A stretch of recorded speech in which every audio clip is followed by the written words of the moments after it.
Nouvelle session d'information sur la télévision Labari. Mesdames, Messieurs, bonsoir, bienvenue à toutes et à tous dans cette édition d'information et bonne rupture de jeûne. Nous sommes en effet au 29e jour du mois béni de Ramadan. C'est peut-être donc demain la fête de l'Aïd el-Fitr, la fête qui sanctionne donc ce mois béni de Ramadan en attendant l'annonce officielle de ce que le mois ait été aperçu quelque part sur notre territoire par les autorités religieuses compétentes. Nous allons vous faire suivre l'ambiance plutôt de cette avant-veille de fête de Ramadan. Mais avant, je vous propose de suivre les explications du prédicateur Ali Ben Salah sur les bienfaits de la Zakat el-Fitr. C'est la Zakat qui est prélevée donc par tous les jeûneurs à la fin de ce mois béni de Ramadan. On écoute donc le prédicateur Ali Ben Salah. Il y a donc une obligation divine à accomplir qu'on appelle Zakat al-Fitr ou la Zakat de la rupture du jeûne, sous-entendu de la fin du jeûne du mois béni de Ramadan. Cette Zakat a été instituée à la fin du premier jeûne du mois béni de Ramadan. Le jeûne a été rendu obligatoire à la Ummah de Muhammad sallallahu alayhi wa sallam, selon ce qu'on a lu, et Allah le mieux informé, le lundi 2 du mois de Sha'ban, de l'an 2 de l'Hégire à Médine. Zakat al-Fitr. Zakat al-Fitr, eh bien, le messager nous a demandé de nous acquitter de Zakat al-Fitr. Pourquoi? Deux fonctions essentielles. Un, expurger notre jeûne, purifier notre jeûne des pesanteurs occasionnées par, eh bien, les paroles futiles, puériles et même parfois obscènes, que Dieu nous pardonne, les petits larcins que nous avons à commettre pendant les journées de Ramadan, et permettre à notre jeûne ainsi purifié de prendre son envol et nous procurer satisfaction, un ticket d'Arrayan auprès de la fontaine de toutes les miséricordes, Allah subhanahu wa ta'ala. Deuxième fonction, nourrir les pauvres. Et justement, afin de ne pas leur permettre, en ce jour de fête et de joie, d'être obligés, de tendre la main pour gagner leur pitance journalière. Donc ce sont ces deux fonctions. Maintenant, quand faut-il enlever la Zakat al-Fitr?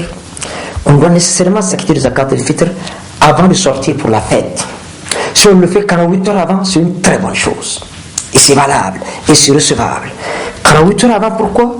Pour mettre à l'aise ce pauvre, qui est peut-être notre voisin, notre voisine, qui se demande, dans 2 jours ce sera la fête. Mais, qu'est-ce qu'Allah a prévu pour moi et mes enfants? Alors là, vous allez la mettre à l'aise.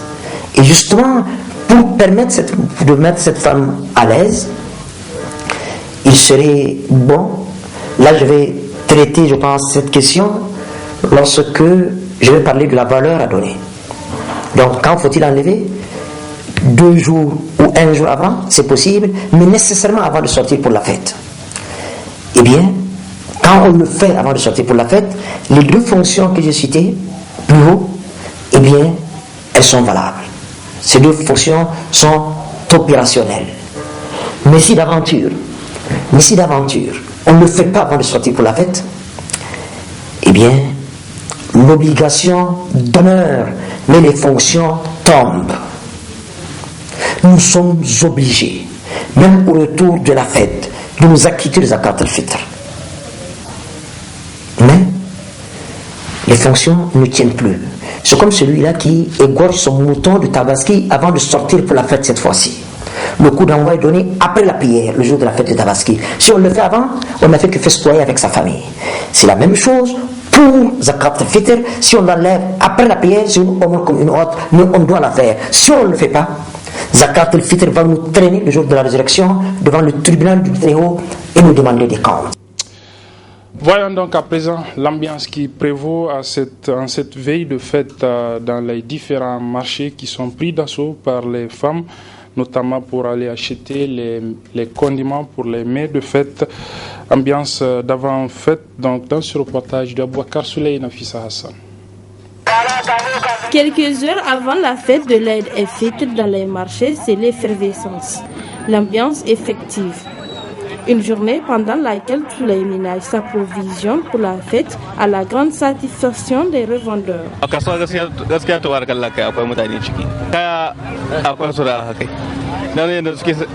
Les clients viennent, Dieu merci.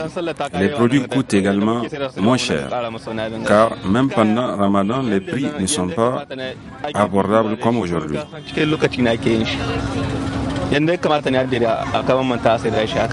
Contrairement aux jours précédents, les clients trouvent les prix très abordables.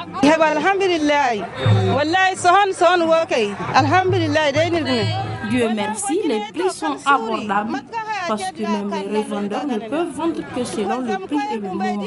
Mais pour cette veille de fête, alhamdoulilah, nous remercions le bon Dieu. Cette ambiance en veille de fête appelle également les populations à la prudence.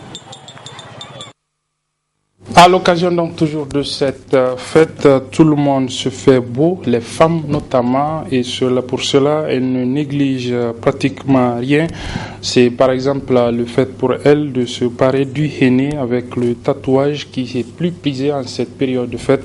Le reportage sur le henné, c'est un reportage donc de Abouakar Souley toujours et cette fois-ci Harriata Salah. Se faire belle le jour de la fête, c'est le souci de toutes les femmes et même les jeunes filles. En effet, après la tresse, le henné occupe une place de choix dans la parure de la femme en ce jour exceptionnel. C'est ainsi que les jeunes filles et les femmes prennent d'assaut les salons de coiffure et autres lieux pour faire le tatouage au henné. Ce tatouage au henné est une pratique qui consiste à faire des dessins sur la peau, généralement les mains ou les pieds. Les motifs sont divers et variés. Son esthétique en fait un atout de séduction féminine. C'est pour se faire belle et paraître plus chic que mes amis. Je fais le tatouage pour la fête parce que toutes mes copines l'ont fait. À chaque fête religieuse, je fais le tatouage au henné pour montrer ma réjouissance. On se prépare pour la fête. Nous sommes venus faire le tatouage au henné. Chaque femme doit se préparer pour accueillir la fête. À l'approche de la fête, les femmes qui se connaissent dans ce art se frottent les mains.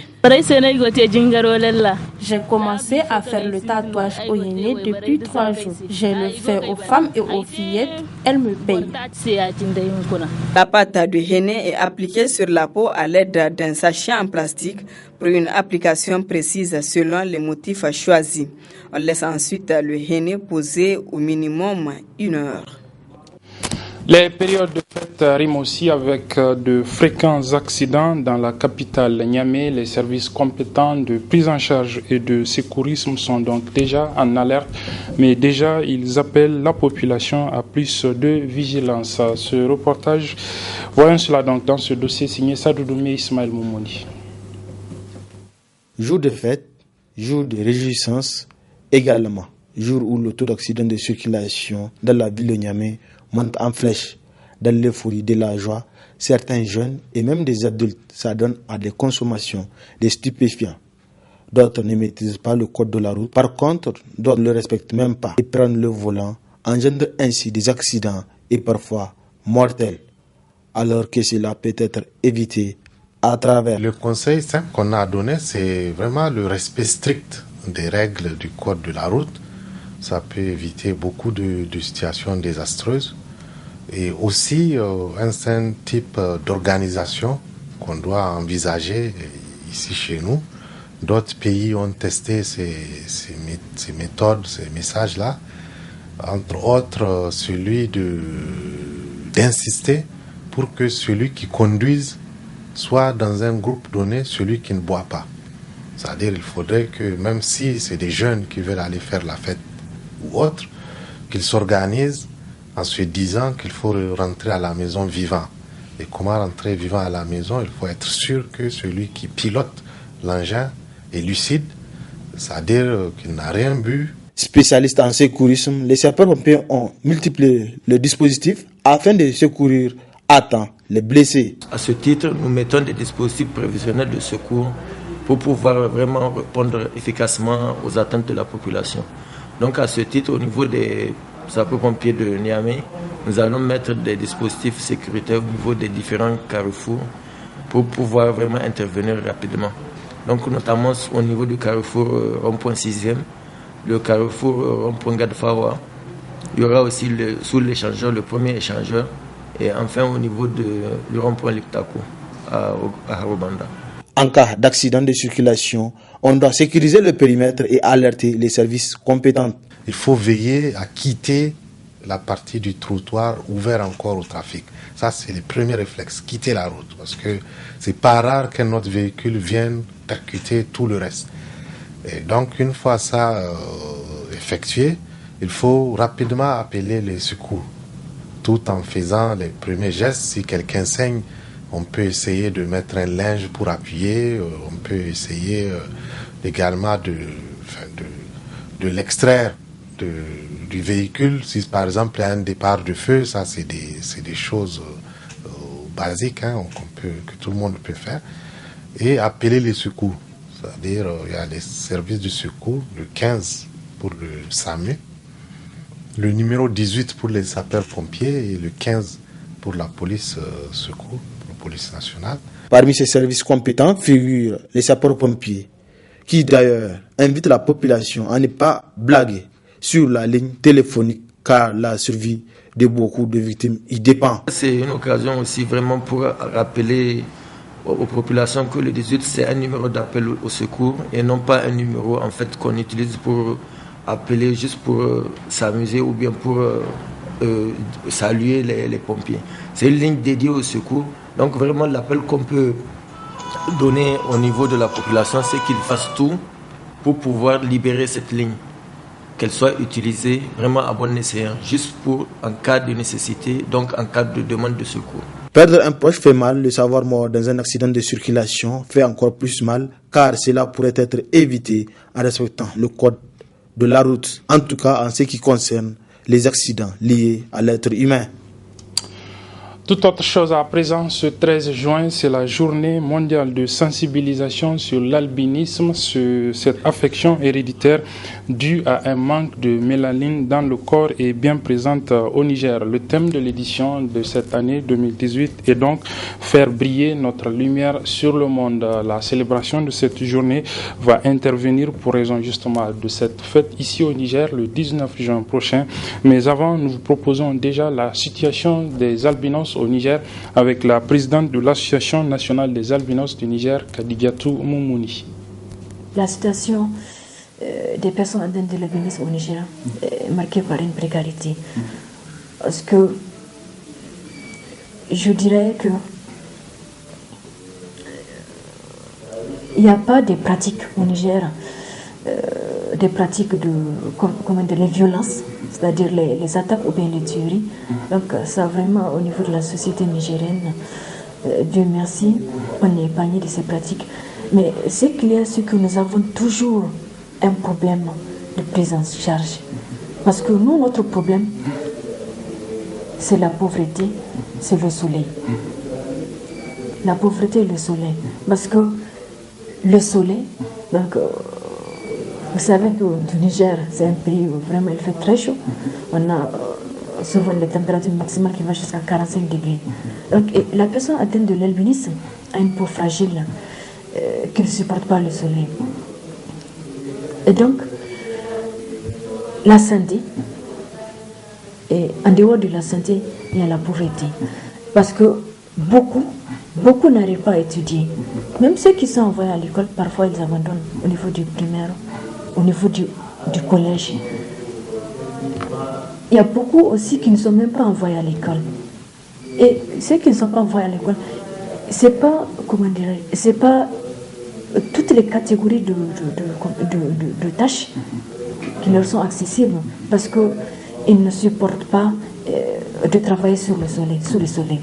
Donc vous voyez, il y a une précarité et on n'a jusque-là pas un système formel et durable de prise en charge. Et comment prendre en charge la protection de la peau pour la prévention du cancer et le traitement du cancer de la peau.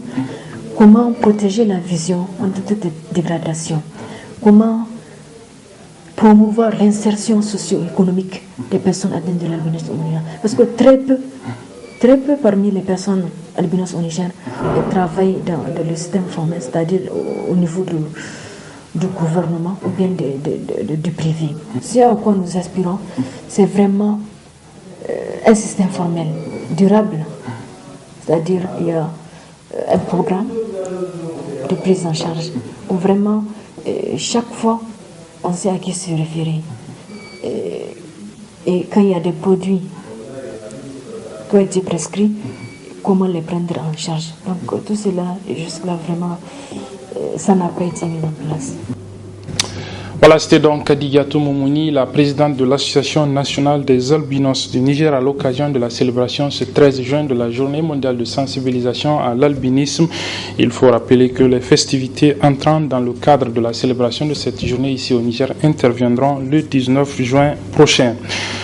Conditions de vie difficiles pour les habitants du quartier Banifondou 2 qui manquent cruellement d'eau ces derniers temps. Il faut être patient et endurant pour avoir le précieux liquide.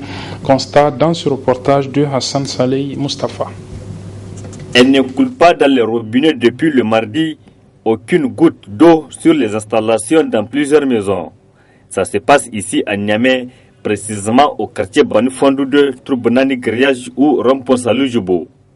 En effet, pour avoir cette précieuse liquide, il faut être noctambule pour ne pas dire passer une nuit blanche devant les robinets. Ces dernières heures, la situation s'est aggravée davantage. À l'aube, ce matin, les habitants de ce quartier, chacun en ce qui le concerne, a mobilisé tous les moyens qu'il faut, à savoir les bidons, les seaux et autres récipients pour aller à la recherche de cette denrée.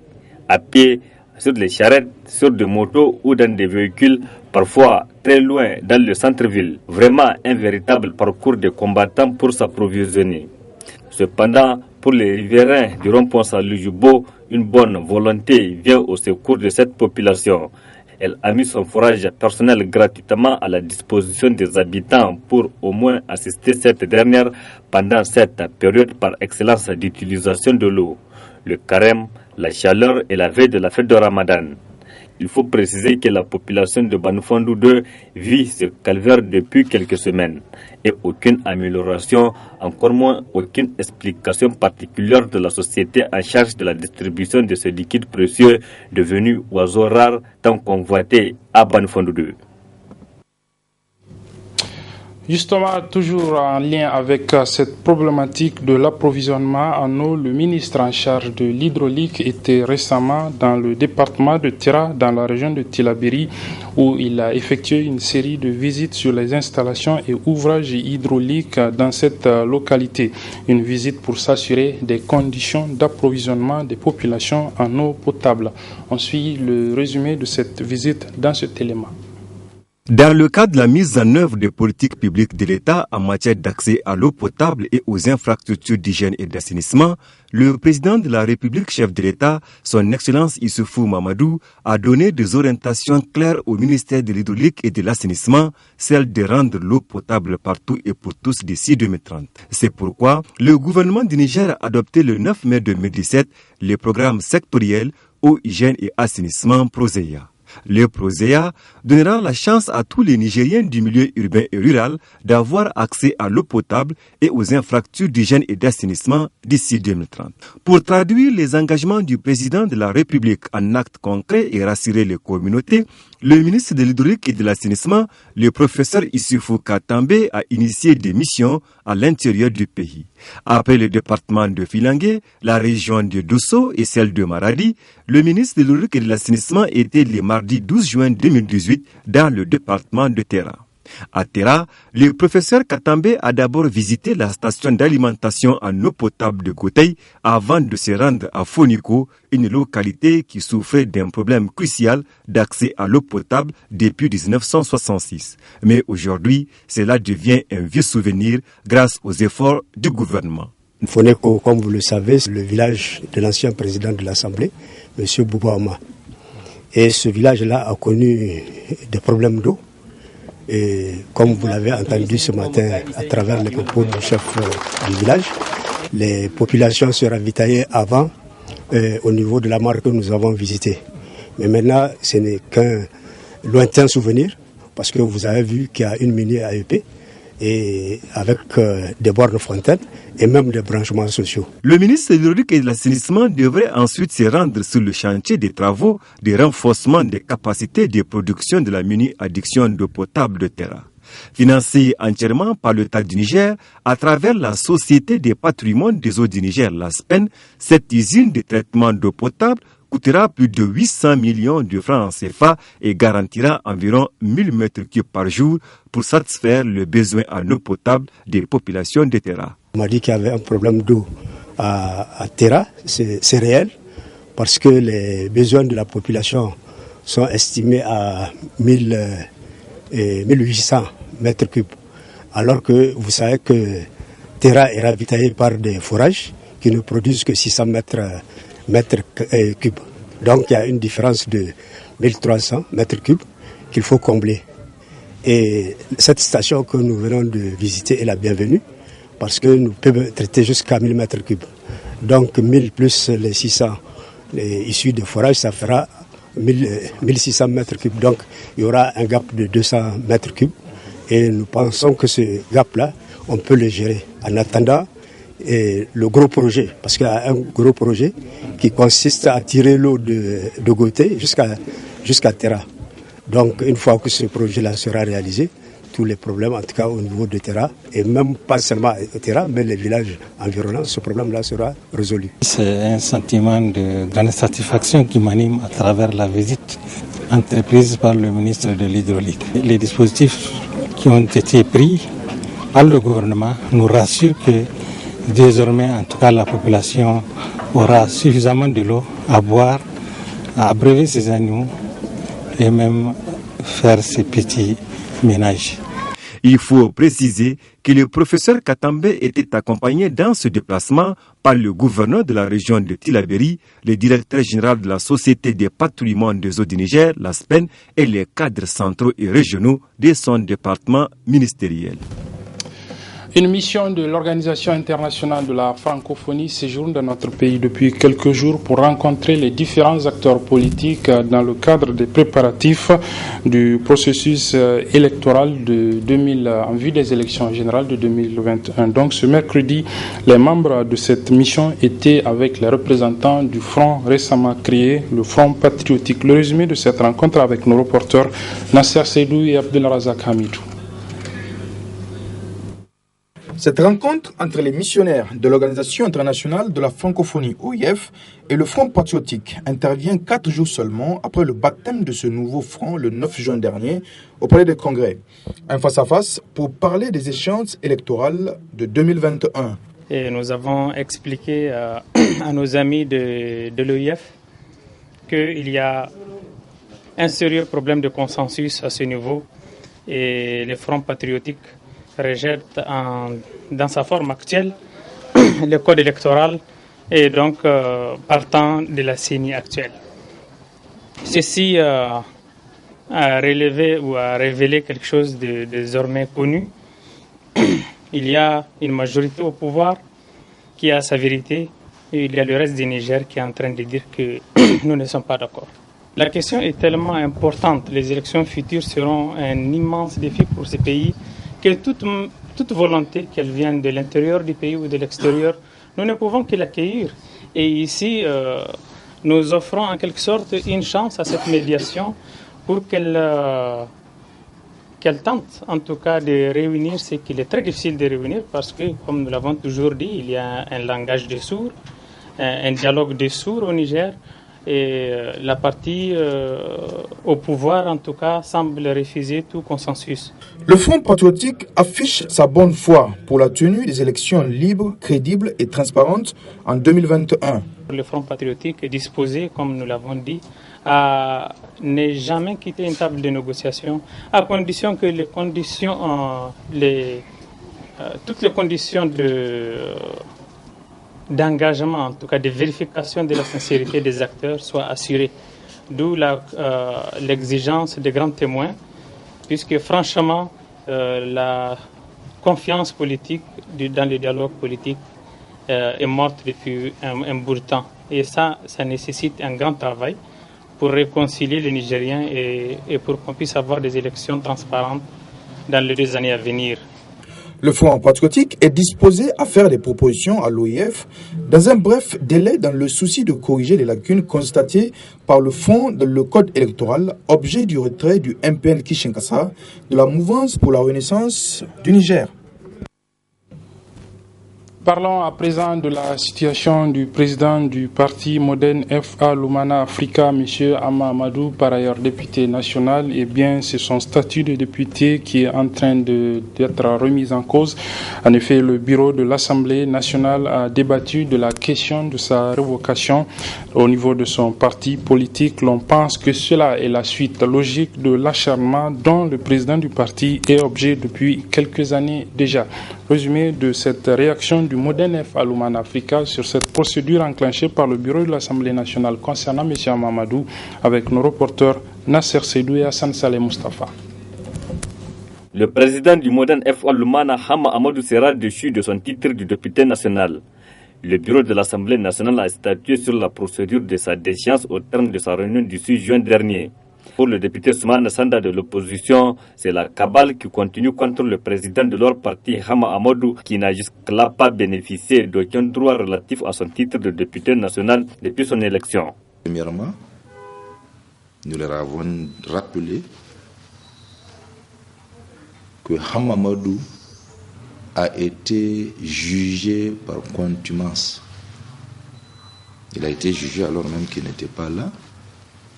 Et nous leur avons rappelé qu'il y a moins d'un an, lorsqu'ils introduisaient leur nouveau code électoral pour le contrôle de constitutionnalité, il a été dit que la condamnation par contumace ne saurait être une condamnation définitive.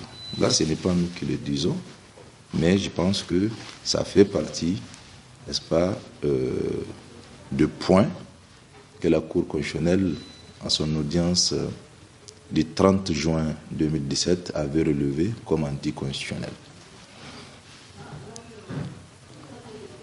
Nous leur avons dit aussi que cet arrêt n'a jamais été notifié ni à Hama ni à son avocat. Selon le député Soumana Sanda, dans cette procédure, il y a 2 poids, 2 mesures. Au moment où il fallait envoyer une requête aux fins de déchéance du titre de député de l'honorable député Abdoulabou, la Cour d'appel n'a jamais saisi le président de l'Assemblée nationale. Cela s'est fait uniquement avec Hama Amadou. Et nous avons observé que, avant que tout cela ne se fasse, en amont, l'Assemblée nationale, à travers son premier vice-président, a écrit à l'Union interparlementaire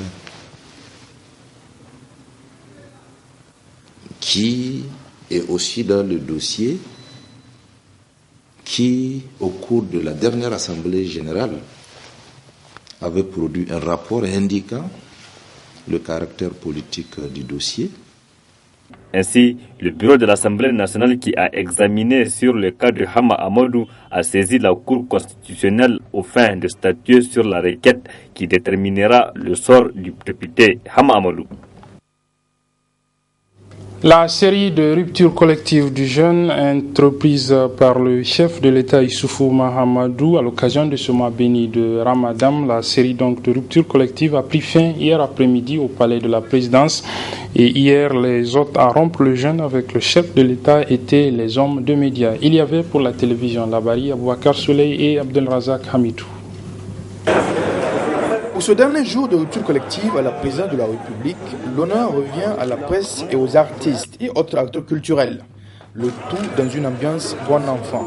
Le fait que les journalistes se retrouvent, quel que soit leur bord, quelle que soit leur ligne éditoriale, ils se retrouvent pour échanger, discuter des problèmes de la presse. Et je crois que aussi c'est un moment rêvé pour quand même rencontrer le président de la République et lui évoquer certains problèmes que vit la presse. Et je sais aussi que vous attendez sans doute la convention collective. C'est une très bonne chose, mais aussi il ne faut pas que nous allions tout de suite à la convention collective sans certaines conditions. Parce que qu'est-ce qui va se passer? On va vous écrire sur le bulletin de gros salaires et la presse privée est incapable de vous payer, alors là ce n'est pas bon. L'occasion pour certains artistes d'adresser au président de la République leur message personnel.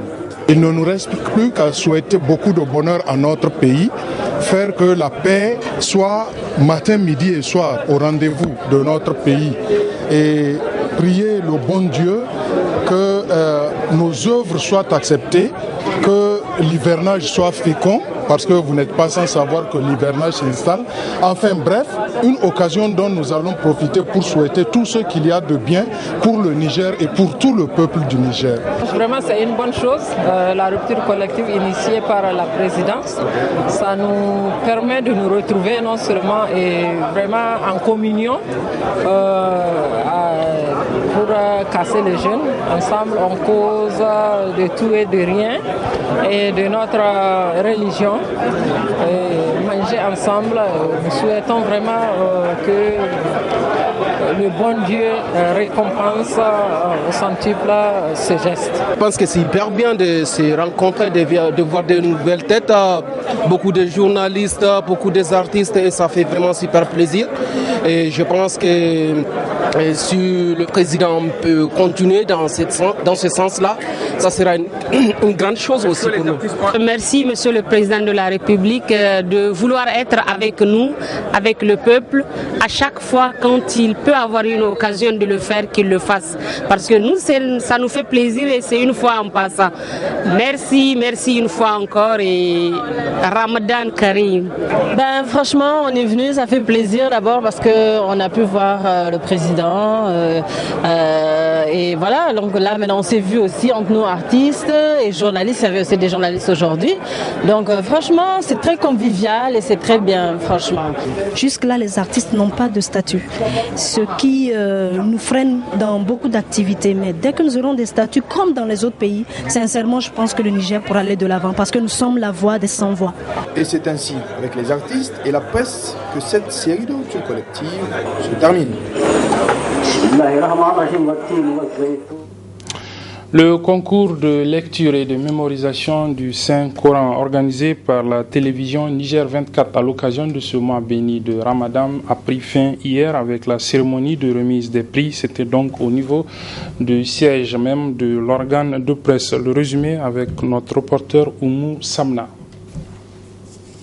Après 10 jours de compétition sur la lecture et mémorisation du Saint-Coran, la 7e édition de la Moussabaka du groupe de presse Niger 24 a pris fin avec la proclamation des résultats et la remise des prix aux différents lauréats. Pour cette 7e édition, ils sont au total 192 candidats dans 5 catégories, à savoir la catégorie Coran complet, appelée communément Kamil, la catégorie de 30 hizib, la catégorie de 10 hizib, la catégorie de 6 hizib et enfin la catégorie de 2 hizib. L'innovation apportée cette année est qu'en dehors des 3 prix de chaque catégorie qui seront primés, nous avons initié un 4e prix pour chaque catégorie afin d'encourager les candidats. La directrice générale s'est dit satisfaite de l'organisation de cette édition. Cette initiative du groupe de presse Niger 24 s'inscrit dans la droite ligne de sa politique de proximité qui se traduit d'ailleurs par son slogan « La télévision citoyenne ». C'est justement pour prouver que nous restons proches de notre public que nous avons cette fois encore décidé de ne pas rompre avec la tradition. Cela malgré les difficultés financières que traversent les groupes de presse au Niger en général et qui n'épargnent pas certainement Niger 24. À l'endroit des partenaires et des bonnes volontés, je voudrais les remercier sincèrement pour leur contribution, qu'Allah les récompense au-delà par la meilleure des récompenses. Amin. Cette cérémonie de clôture parrainée par la directrice générale du groupe s'est déroulée au siège du dit groupe. Le premier prix pour la catégorie Coran complet est composé d'une moto de 40 000 francs CFA, 5 cartons de sucre et autres articles divers.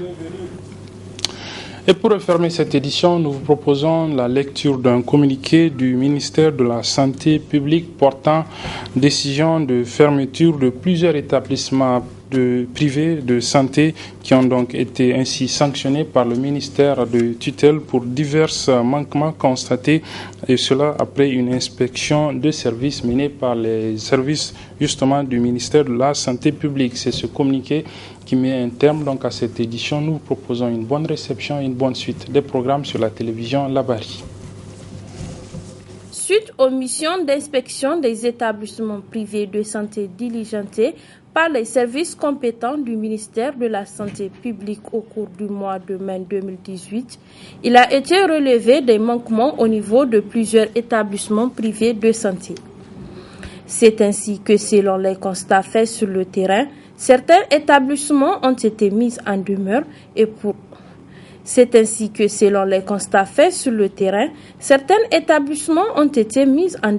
pour être conformes à la réglementation en vigueur, et pour d'autres, il a été demandé aux gouverneurs concernés de bien vouloir procéder à leur fermeture immédiate pour des manquements relevés, et cela conformément aux dispositions de la loi numéro 98-016 du 15 juin 1998 portant autorisation de l'exercice privé dans le secteur de la santé.